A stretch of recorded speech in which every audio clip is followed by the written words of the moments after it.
Little Durk update. The trial has been pushed to August 2026. If you listen to the noise, all you're going to hear is Durk is cooked. Nobody's there for Durk. Motion denied. But that's just the noise. The fact of the matter is his trial team has won a number of points in this case. The indictments, there's been 3 indictments, and each time the allegations against Durk have thinned out. Some of the evidence that they wanted to use has actually been withdrawn so that the judge didn't have to exclude it.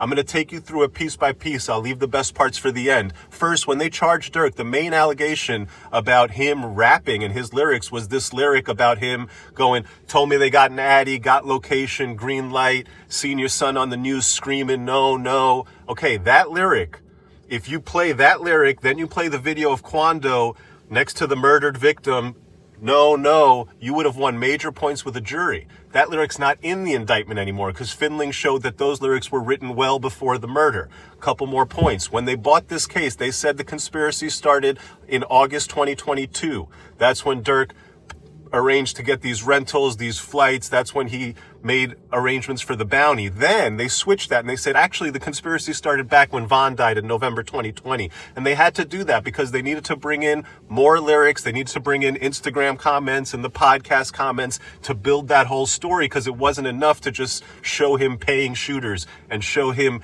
renting cars. Maybe they're not going to be able to show all that. Let's extend it back. Let's give the jury a bigger story. They withdrew evidence of a 2022 incident in Chicago, which appears to have been them wanting to show that, hey, look, another time in Chicago back in 2022, he paid for people to go do violence. Well, they took that off the table and they said, hey, we're not going to talk about any of that. And here's the big one. When they charged Durk, they said in the indictment about the bounty that at the direction of defendant Durk Banks, defendant Wilson, that's OTF Didi, would pay the bounty or monetary reward to the shooters. That's gone.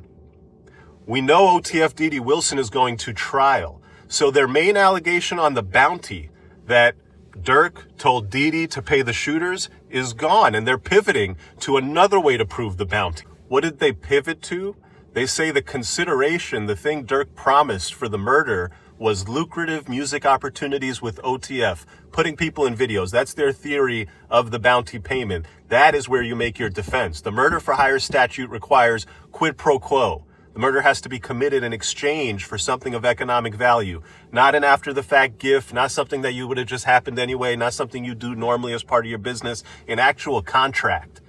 Okay, and if all the government can do is point out that the shooters were in the music videos after the fact, a jury has a real question to answer about that was a murder contract or just some other part of a relationship between a lot of people who were connected in a lot of ways.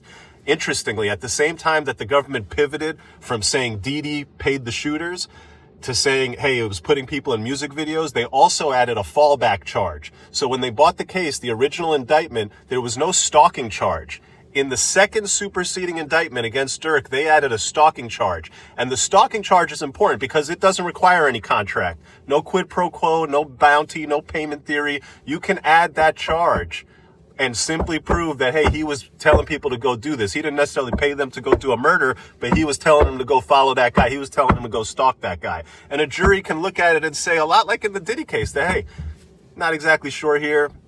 Very, very, very suspicious individual over here. I'm going to go ahead and hit him with the lesser charge. And so, when the government puts in that fallback charge later in the case, that tells you that they're not 100% sure on their theory, that they acknowledge that, hey, we need to have a fallback here.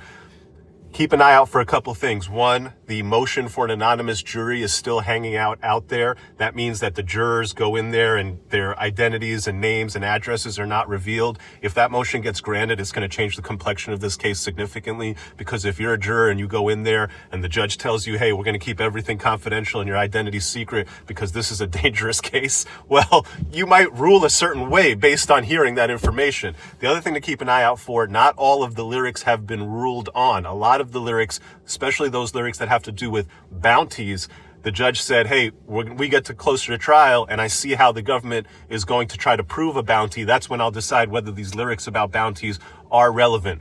One thing to keep it a buck and just to not sugarcoat it, the lyrics that Durk has out there about slide for Vaughn, got it back in blood, you just don't know, that's how it's supposed to be. The podcast comments about I just don't be hearing those comments anymore about sliding for Vaughn. All that stuff is in.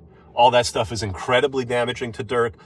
Had those things not been released into the public record, my God, this would be a much easier case to defend. All that being said, Durk trial, August 2026. This will be a trial for the ages.